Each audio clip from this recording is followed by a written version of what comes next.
Warping is the second process of woven fabric manufacturing. Warping refers to the process of arranging yarns or threads lengthwise on a loom.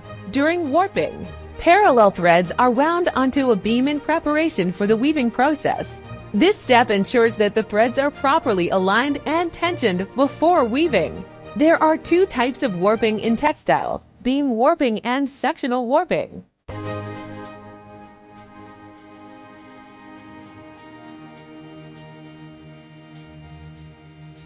Direct warping is also known as beam warping or high-speed warping.